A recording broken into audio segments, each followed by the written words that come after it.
The blood wouldn't stop coming. I pressed gauze against the gunshot wound in his abdomen, my hands steady despite the chaos erupting around the emergency room. Someone was screaming about gang violence. Someone else was calling security.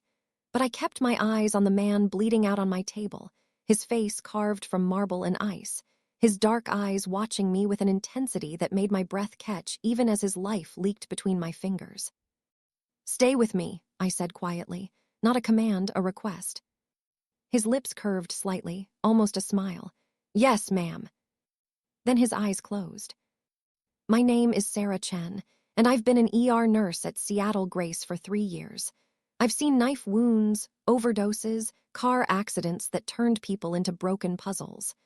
I've held hands while people died and watched miracles happen at 3 a.m. I thought I'd seen everything. I was wrong.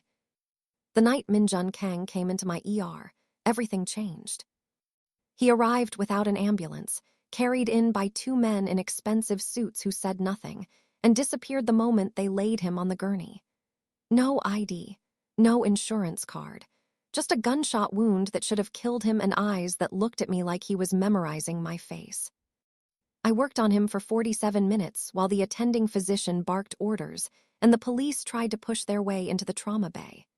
I kept my hands moving, kept my voice calm, kept him alive through sheer stubborn will and the muscle memory of 1,000 emergencies. When his vitals finally stabilized, when the bullet was out and the bleeding controlled, I looked up at the clock and realized my shift had ended 2 hours ago. "Good work, Chen," Dr. Morrison said, stripping off his gloves. "Though I have a feeling this one's going to be trouble." He had no idea how right he was. Min-jun Kang stayed in the ICU for 3 days. The police came twice, asking questions I couldn't answer. The 2 men in suits returned, standing silent guard outside his room. The hospital administration wanted him transferred to county, but somehow that transfer kept getting delayed. I worked my regular rotation, checking on him between other patients. He was always awake when I entered his room, always watching, never speaking more than a few words. "How's the pain?" I'd ask. "Manageable." "Any dizziness?" "No." "You need to rest." "I am resting." His voice was quiet, controlled, every word measured like bullets in a chamber. On the 3rd day, I found him sitting up in bed, the IV pulled from his arm, dressed in a black suit that someone had brought him. The wound in his abdomen should have had him flat on his back for another week. He looked like he was about to attend a business meeting. "You're going to tear your stitches," I said, reaching for his chart. "I heal fast." He stood, and I saw him wince, just barely, just for a moment, before his face went smooth again. "I wanted to thank you before I left." "You're not clear to leave. You need."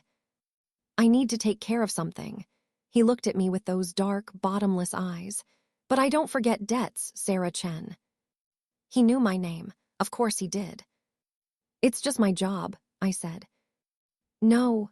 He stepped closer, and I smelled expensive cologne and something metallic underneath. "What you did, keeping me alive when most would have given up, staying calm when everyone else panicked, that was more than a job. That was a choice. Every patient is a choice to save. But you made it matter." He reached into his jacket and I tensed, but he only pulled out a business card. Black with a phone number embossed in silver. "If you ever need anything, anything at all." "I won't need anything." His smile was slight, almost sad. "I hope you're right." Then he walked out of the ICU, past the nurse's station, past the security guard who started to stand and then thought better of it. The 2 men in suits fell into step behind him. I watched him disappear into the elevator, my fingers tight around the card he'd pressed into my palm. I should have thrown it away. I put it in my wallet instead. 3 weeks passed. I forgot about Min-jun Kang, or told myself I did. The ER kept moving, kept bleeding, kept demanding every piece of my attention. I worked 12-hour shifts and went home to my studio apartment in Capitol Hill, where I ate leftover takeout and watched cooking shows until I fell asleep on the couch. It was a small life, a quiet life, safe. The night everything shattered, I was walking home from the bus stop.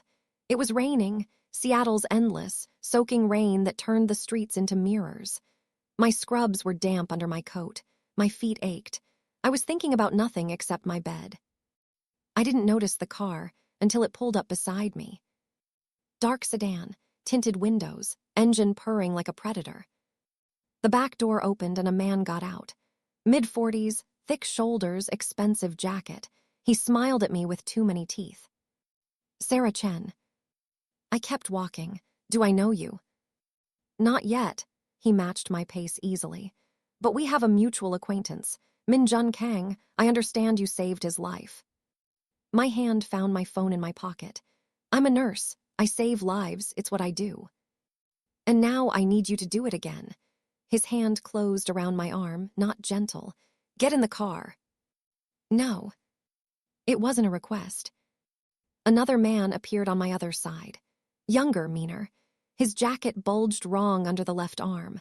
I looked at the empty street, the dark windows, the rain washing away any chance of witnesses. My heart was hammering, but I kept my voice steady. If you hurt me, you'll have more problems than you can handle. The first man laughed. Little nurse thinks she's dangerous. That's cute. Get in the fucking car before I... The gunshot was quiet, a whisper in the rain. The man's laugh cut off. He looked down at his foot, at the blood spreading through his expensive shoe, at the neat hole punched through leather and bone. Then he started screaming. Touch her again, a voice said from the darkness, and the next one goes through your skull. Min-jun Kang stepped into the streetlight. He was wearing a long black coat, rain beading on the shoulders. His hands were in his pockets. He looked calm, bored almost, like he'd just commented on the weather instead of shooting a man in the foot. The younger man went for his gun. He never cleared the holster. Two more men materialized from the shadows, not the suits from the hospital, different ones, but with the same predatory stillness. They moved like water, like smoke. The younger man was on the ground in seconds, his gun in someone else's hand, his face pressed into the wet pavement. Min-jun walked past them like they didn't exist. He stopped in front of me, his dark eyes searching my face. Are you hurt? I shook my head, couldn't speak. Good. He looked at the man still screaming about his foot. Yong-soo, take Mr. Park somewhere quiet. Make sure he understands that touching my people has consequences. Wait, the man Park gasped. You can't, I'm with the... I know who you're with. Min-jun's voice was softer now, quieter, somehow more terrifying. That's why you're still breathing. Tell your boss that Seattle belongs to me now. Tell him what happens to people who forget that. Yong-soo, one of the men from the hospital, smiled. It wasn't a nice smile. Yes, sir. They dragged Park and his companion back to the sedan. Doors slammed. The car pulled away, taillights disappearing into the rain. Min-jun turned back to me. My car is here. I'll take you home. I can. My voice came out thin. I cleared my throat. I can walk. No, you can't. Not tonight. He said it gently, but with absolute certainty. Please, Sarah, let me make sure you're safe. I should have refused.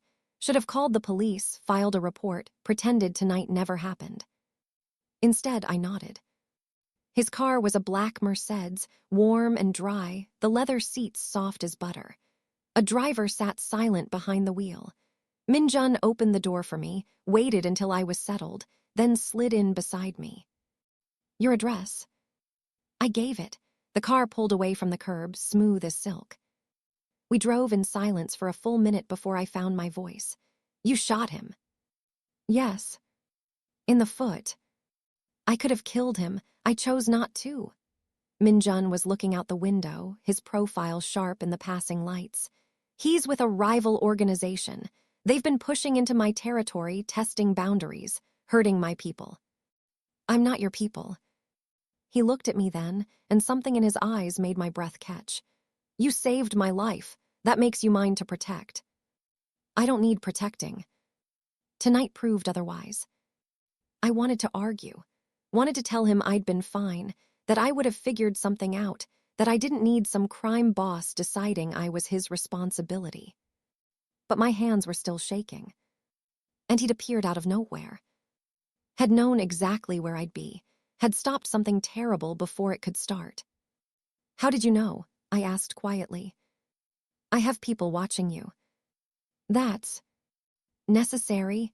His voice was firm. "Park's organization has been targeting people I care about. My accountant's daughter was hospitalized last week. One of my club managers was followed home. I wasn't going to let them touch you." "You barely know me." "I know enough." The car stopped outside my building. Min-jun looked at the cracked concrete, the flickering streetlight, the rusted fire escape. Something passed across his face, disapproval maybe or concern. "This neighborhood isn't safe." "It's what I can afford." "Not anymore." He pulled out his phone, typed something. "I'm moving you tomorrow." "Excuse me." "To one of my buildings.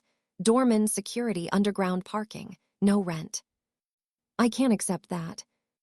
"You don't have a choice." He met my eyes, and for the first time I saw past the calm exterior, saw the steel underneath. "Park's people know where you live now. They know you matter to me. That makes you a target. I protect what's mine, Sarah, always." "I'm not yours." "You saved my life," he said again, softer this time. "That bound us together whether you wanted it or not. I take debts seriously, and I take threats to my people even more seriously." The driver got out, opened my door.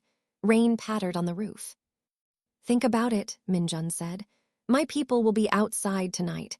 Tomorrow morning someone will come to help you pack. If you refuse—" He paused. "I'll respect your decision, but I won't stop watching over you, and I won't promise to be subtle about removing threats." I got out of the car, my mind spinning. This is crazy. This is my world. He leaned forward so I could see his face in the dim light. "I didn't ask you to save me, but you did. And now you're part of something bigger than a quiet life in a safe apartment. I'm sorry for that, but I'm not sorry for keeping you alive." The door closed. The Mercedes pulled away. I stood in the rain, watching it disappear, my heart pounding against my ribs. I didn't sleep that night. I sat on my couch with all the lights on, Min-jun's business card on the coffee table, my phone in my hand. I could call the police, tell them everything. Get witness protection, maybe, or just a restraining order against a man who'd probably ignore it. Or I could accept that my quiet, ordinary life was over. That I'd stepped into someone's war by pure accident.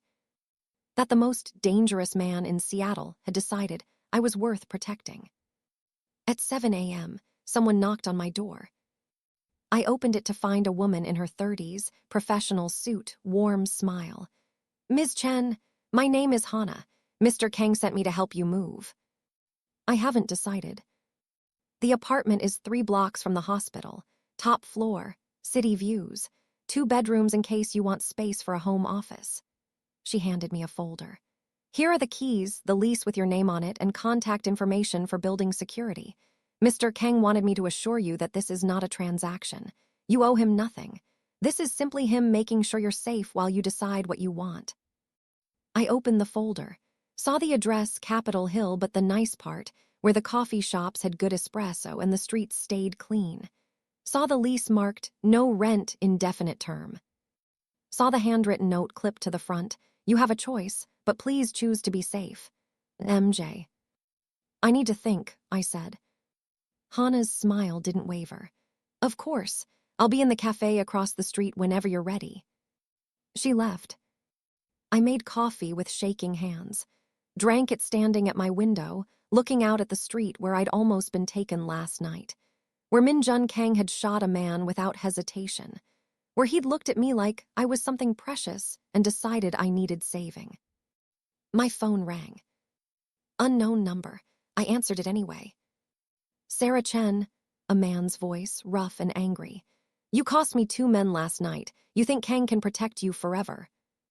My blood went cold. Who is this? Someone who's going to teach him what happens when he interferes with my business, starting with the pretty nurse who thinks she's special. The line went dead. I stood there, the phone cold against my ear, terror crawling up my spine. Then I looked at the folder Hana had left, at the keys, at the note. I grabbed my coat and went to find her. The apartment was beautiful. floor-to-ceiling windows looking out over the city, hardwood floors, a kitchen with actual counter space, a bathroom with a tub big enough to lie down in, 2 bedrooms, one with a view of the Space Needle, the other set up as an office with a desk and bookshelves. Building security is 24/7, Hannah explained, leading me through each room. The doorman has your photo. No one gets up without your explicit permission. Underground parking has cameras on every angle. Mr. Kang has a team monitoring the feed, but they won't bother you unless there's a problem. This is too much, I said quietly. Mr. Kang disagrees. She handed me the keys. He also wanted me to give you this. Another phone, sleek black, no logos. It's secure. His number is programmed in. No one else has access to this line. I have a phone, which Park's people can track. Hannah's smile was gentle but firm. This one they can't. Mr. Kang's IT specialist built it himself. If you're in danger, press the red button. Help will come immediately. I took the phone. It was heavier than it looked. Does he do this for everyone? Do what? Save people, protect them, give them apartments and phones and armed guards. Hannah was quiet for a moment. Mr. Kang takes care of his people, but you're different. How? You're the first person who saved him without knowing who he was, without wanting anything in return. She met my eyes. That matters to him, more than you probably realize. She left me there, in this beautiful cage, with a view of the city and a phone that connected directly to a man who killed people who threatened what was his. I should have run. I unpacked instead. Min-jun came to see me 3 days later. It was late, almost midnight, and I'd just gotten home from my shift. I was still in scrubs, my hair falling out of its ponytail, exhaustion making my bones heavy. The knock was quiet, respectful. I looked through the peephole and saw him standing there, alone, his hands in his pockets. I opened the door. I'm sorry for the hour, he said. I wanted to make sure you were settling in. It's a beautiful apartment. I didn't invite him inside, not yet. I'm glad you like it. He looked past me into the space, taking in the few boxes I'd unpacked, the lights of the city reflecting in the windows. Have there been any problems? Should there be? Park's organization has been quiet since the incident. Too quiet. I wanted to make sure they hadn't tried anything subtle. Someone called me. I watched his face. The morning I moved, he said you can't protect me forever. Something flickered in Min-jun's eyes. Not surprise.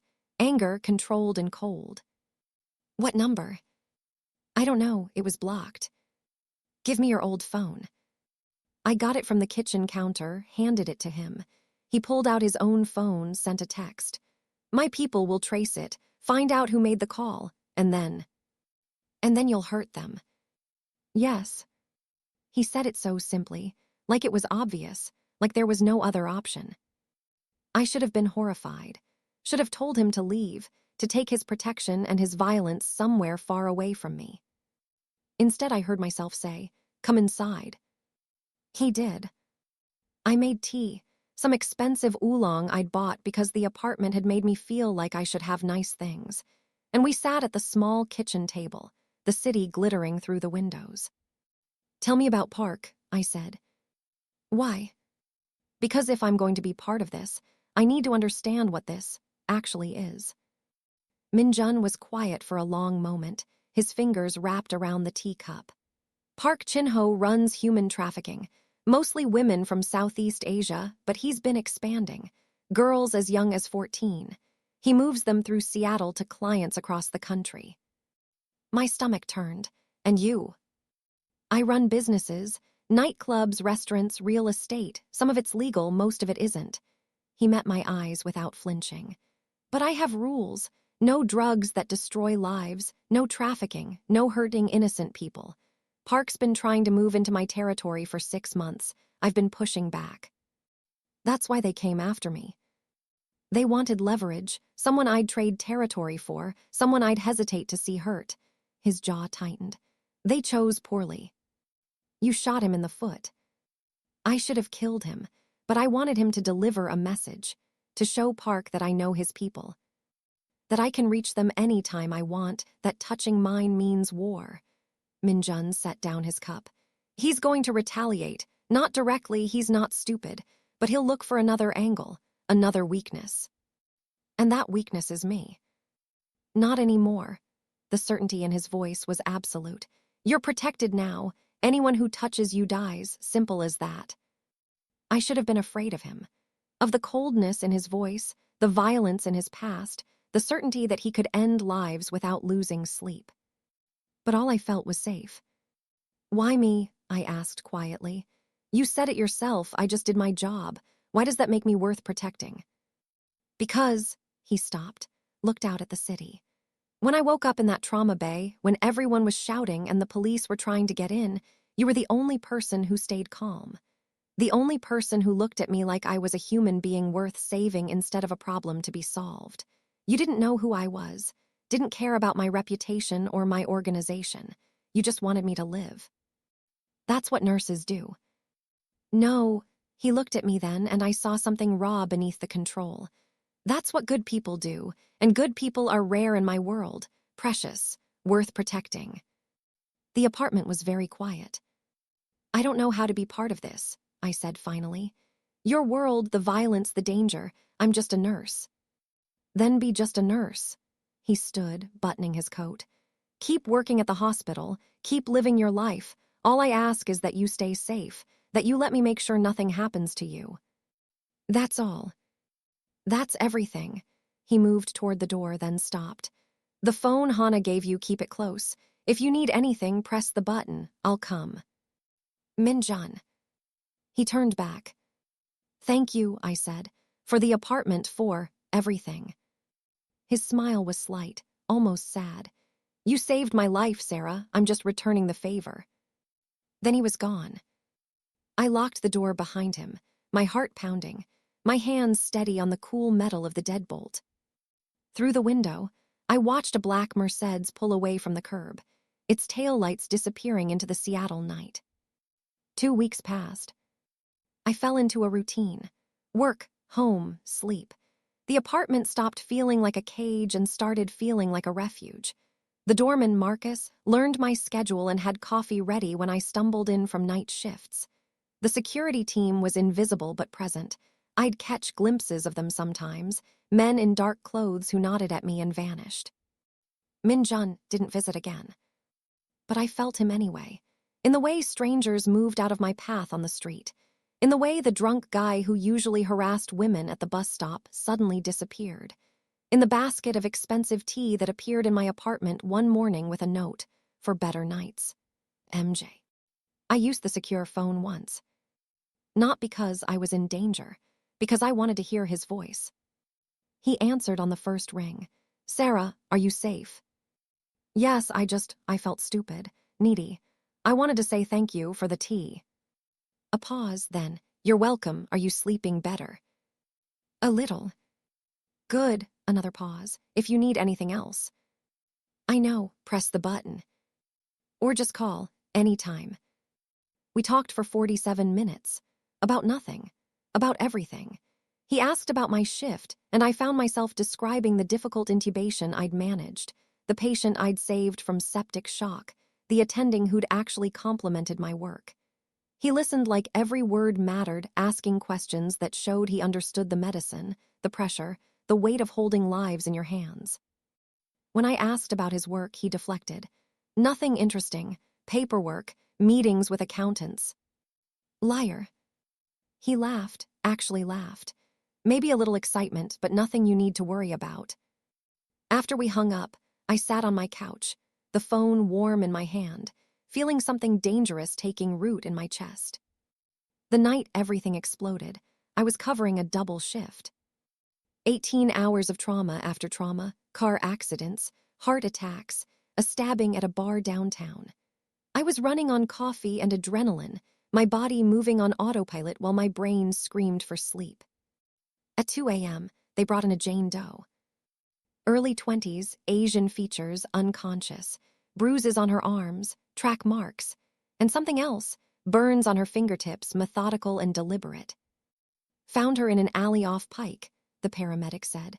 Looks like an OD, but the marks. I'll handle it, I said. I worked on her for an hour.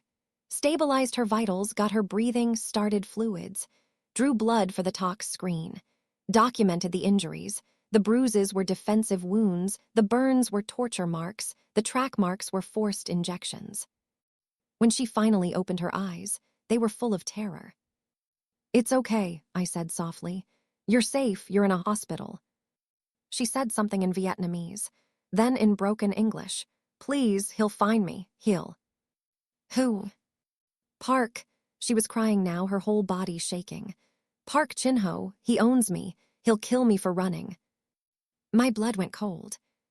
How many girls? I asked. 20, maybe more, in the warehouse. He moves us every week. Please, you have to. She grabbed my hand, her grip desperate. You have to stop him. I looked at her terrified face, at the burns on her fingers, at the bruises that mapped out violence and ownership. I thought about Min-jun saying I have rules. No trafficking. I pulled out the secure phone. Press the red button. Min-jun arrived at the hospital in 12 minutes. He walked into the like he owned it, 3 men flanking him, his face carved from ice and fury. Every person in the waiting room went quiet. Even the drunk tank stopped yelling. I met him at the nurse's station. Sarah, his eyes scanned me, checking for injuries, for problems. What happened?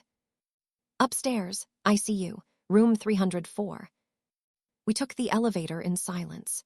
His men stayed in the hallway while I led him into the room where the girl, I'd learned her name was Lin, lay sleeping, sedated after her panic attack. Min-jun looked at her for a long time. At the bruises, the burns, the way even unconscious she curled in on herself like she was trying to disappear. Park, he said quietly, not a question. She says there are 20 more, in a warehouse. He moves them every week. She told you this. She begged me to stop him. Min-jun's jaw tightened. Did she say where? She was too scared, but she mentioned a warehouse near the port, and she said they move on Thursdays. Tomorrow, he pulled out his phone, sent a series of texts. I need to make some calls. Min-jun. He looked at me. Promise me you'll save them, all of them. I will. And promise me Park won't hurt anyone else. Something terrible moved through his eyes. I promise. He left. I stayed with Lin through the night, holding her hand when she woke up screaming, telling her over and over that she was safe, that no one would hurt her again, that someone was coming to help. At dawn, my phone buzzed. A text from Min-jun, 23 girls, all safe, Park's operation is finished. Then, thank you for trusting me. I closed my eyes, relief washing through me in waves. The news broke 2 days later. Anonymous tip to the FBI about a human trafficking warehouse. 23 women rescued. 3 men arrested, low-level operators who sang like birds to avoid federal prison. Park Chin-ho's name was all over the investigation. But Park himself was never found. Fled the country, the news anchors speculated. Probably in South Korea by now or China. I knew better. Min-jun came to see me the night the news broke. We sat on my couch, the TV muted, the city lights painting patterns on the walls. He's dead, I said. Not a question. Yes. Did you? Yes. I should have felt something. Horror, maybe, disgust, but all I felt was satisfied. The girls, I asked. Safe houses, medical care, legal assistance. I have people who specialize in helping trafficking survivors. They'll have everything they need. He looked at me. Lin asked about you, wanted to thank the nurse who believed her. I just did what was right. No, his voice was soft. You did what no one else would. You risked calling me, bringing me into this, knowing what I am, what I do, because saving those women mattered more than staying safe. You would have helped anyway. Maybe, but I wouldn't have known without you. He reached over, took my hand. His fingers were warm, calloused. You're dangerous, Sarah Chen. I'm a nurse. You're someone who sees injustice and demands it be fixed. Someone who stands between the helpless and the predators and refuses to move. His thumb traced circles on my palm. That makes you the most dangerous person I know. We sat there as the city lights shifted. As the night deepened, as something unspoken settled between us like smoke. "I'm falling for you," I said finally. Not a confession, just a fact. "I know." He pulled me closer until I was tucked against his side, his arm around my shoulders. "I've been falling since you told me to stay with you in the ER, since you looked at me like I was worth saving." "You are worth saving." "Not many people think so." "I'm not most people." "No," he pressed his lips to my hair. "You're definitely not." We stayed like that until dawn, until I had to leave for my shift, until the world demanded we remember that danger was still out there, that his enemies wouldn't stop, that loving someone in his world meant accepting darkness along with light. At the door, I turned back. "The other girls, the ones Park was trafficking, are they really safe?" "Yes," I made sure of it. "Good." I kissed him then, quick and fierce. "Because if anyone tries to hurt them again, I'm calling you immediately." His smile was real, full of warmth and something that looked like hope. "I'm counting on it." 3 months later, I was still working at Seattle Grace. Still living in the apartment Min-jun had given me. Still carrying the secure phone everywhere I went. But now, when I came home from late shifts, he was often there. Making dinner in the kitchen I'd barely used. Working at the desk in the second bedroom, his laptop glowing in the darkness. Sleeping in my bed, his arm around my waist, his breath warm against my neck. "What are we doing?" I asked him one night, tangled together in sheets that smelled like expensive cologne and antiseptic. "Whatever we want," he said. "I'm a nurse. You're a criminal, I know." He turned to face me, his hand cupping my cheek. "But you're my criminal's nurse, and I'm your nurse's very devoted problem. This won't be easy. Nothing worth having is. Your enemies. We'll learn what happens when they target what's mine. I can't live in a cage, Min-jun. I need to work to have a life outside of." "I know." He kissed my forehead.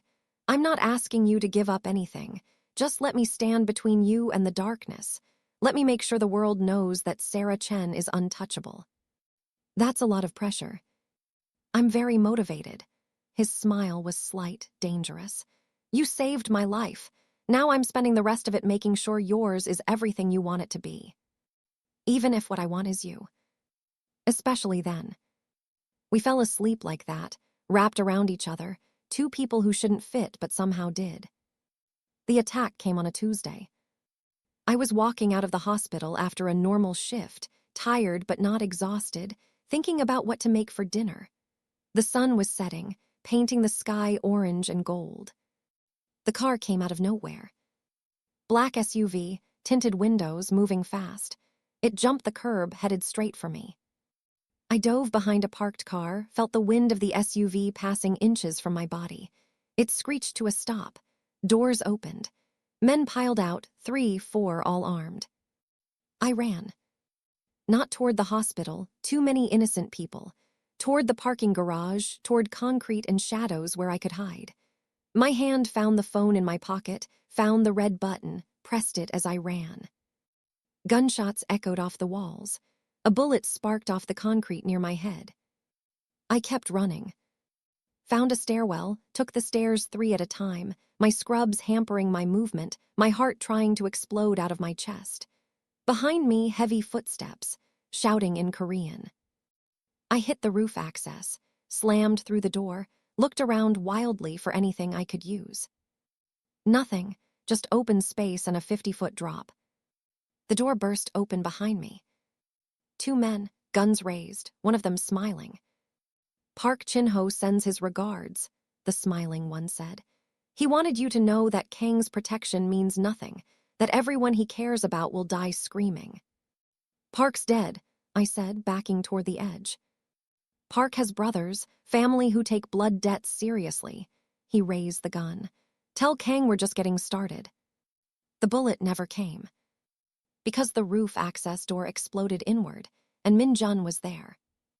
He moved like violence incarnate. gun in each hand, firing before the men could turn. One dropped instantly, a hole in his forehead. The other managed to squeeze off a shot that went wide before Min-jun put 3 rounds in his chest. Then silence.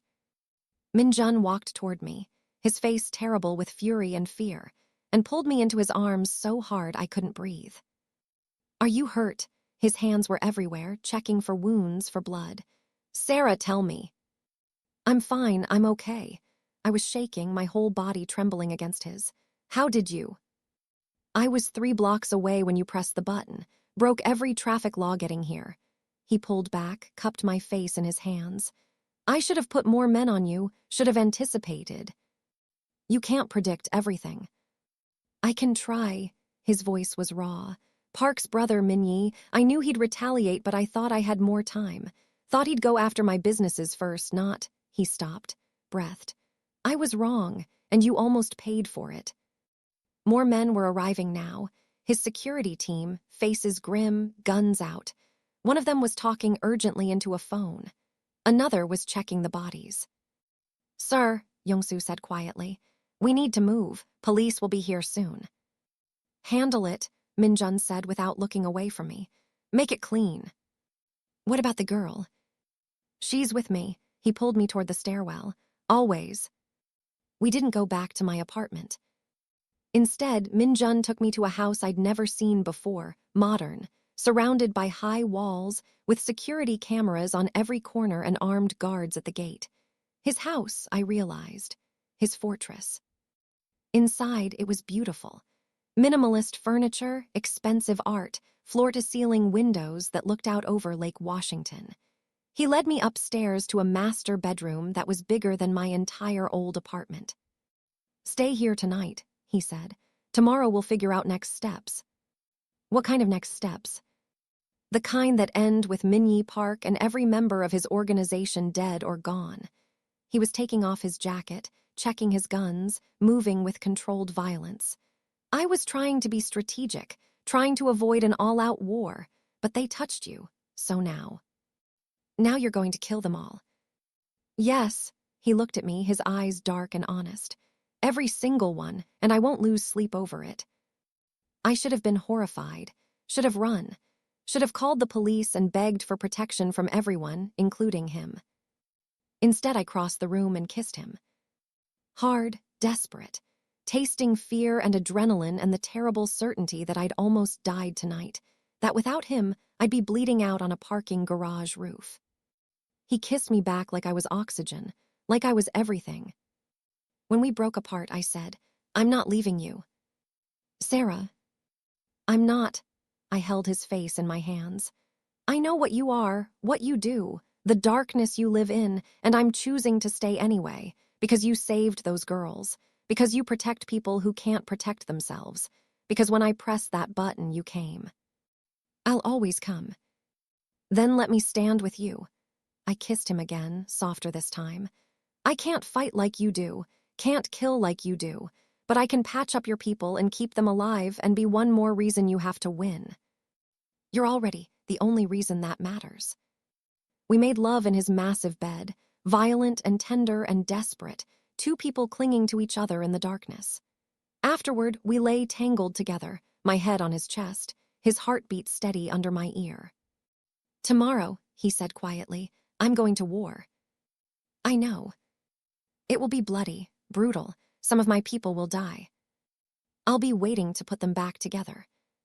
Sarah. Min-jun, I looked up at him. I saved your life in the ER because every life matters. But now I'm choosing to save your life because you matter. To me, specifically. And if keeping you alive means standing in the darkness with you, then that's where I'll be. His arms tightened around me. You're going to ruin me. You're already ruined. I'm just making sure you survive it. He laughed, and it sounded like breaking, like relief, like someone who'd been alone too long and had finally found home. The war lasted 3 weeks. I don't know all the details. Min-jun kept me away from the worst of it, hidden in his fortress with armed guards and secure communications. But I heard things, saw things. His people came back bloody. I patched them up in an improvised medical bay he set up in one of the mansion's basement rooms. Gunshot wounds, stab wounds, broken bones. I worked with steady hands and didn't ask questions. The news reported gang violence, arson at a nightclub, a shootout in an abandoned warehouse that left 4 dead. The police were investigating, but making no progress. Apparently, witnesses kept disappearing or refusing to talk. Min-jun came to me every night, exhausted and blood-spattered, and let me clean his wounds and hold him until the violence drained away. "How much longer?" I asked one night, stitching a gash on his shoulder. "Soon, Minyi's running out of soldiers, running out of places to hide." He winced as I pulled the thread tight. 2 more locations to hit, then it's over. And then you go back to the hospital, back to your normal life, and I make sure no one ever threatens you again. You can't promise that. Watch me. 2 days later, it ended. Not with a dramatic battle, but with a simple execution. Minyi Park was found in a shipping container at the port, a single bullet through his head. His remaining lieutenants surrendered immediately, choosing federal prison over Min-jun's wrath. The news called it the end of a turf war. They had no idea how close to the truth they were. Min-jun came home that night covered in rain, not blood, his face exhausted but peaceful. "It's done," he said. I pulled him into my arms. "Thank God." "No God, just me being very motivated to keep you safe." He kissed my hair. "It's over, Sarah. You can go back to work, back to your apartment if you want. Back to..." "No." He pulled back. "No. I'm staying here with you." I met his eyes. "Unless you don't want me to." "I want nothing more." His smile was real, warm, full of something that looked like happiness. "But are you sure? This house, this life, being with someone like me. Someone who protects innocent people and destroys predators. Someone who came running when I called. Someone who loves me enough to go to war." I kissed him. "Yeah, I'm sure." "You saved my life," he said softly. "And then you saved me, from being alone, from thinking I didn't deserve anything good, from the idea that someone like me couldn't be loved. You're very loved. I'm very lucky." We stood there in his enormous house, in the aftermath of violence, holding each other like lifelines. 1 year later. I still work at Seattle Grace, still save lives in the ER, still come home covered in other people's blood and smelling like antiseptic. But now I come home to Min-jun, to a house full of people who protect me, who nod when I walk in, who have learned that threatening me means dying. To a man who kisses me goodbye every morning and asks about my shift every night. To a life that's dangerous and strange, and absolutely mine. Lynn comes to visit sometimes. She's in college now, studying social work, planning to help other trafficking survivors. She calls me Unnai, older sister, and Min-jun Oppa, older brother. She has no idea he's the one who killed the man who tortured her, and I'll never tell her. Some darkness should stay buried. The other girls he saved have scattered across the country, building new lives, but they check in occasionally. Thank you cards, small gifts, photos of them smiling with their families. Min-jun keeps them in a drawer in his office, never showing anyone, but I've seen him looking at them late at night. His organization runs smoother now. No trafficking, no drugs that destroy lives. He still breaks laws, still hurts people who threaten his territory, but there are lines he won't cross. Rules that matter. And me, I'm the nurse who saved a crime boss and ended up falling in love with him. Who learned that protection can look like violence, that love can exist in darkness, that sometimes the most dangerous man is exactly who you need. I still carry the secure phone, still press the red button when I need him. But these days, he's usually already there. Because I saved his life once. And he's spending the rest of his destroying anyone who tries to take mine. That's our deal. That's our love. That's our forever.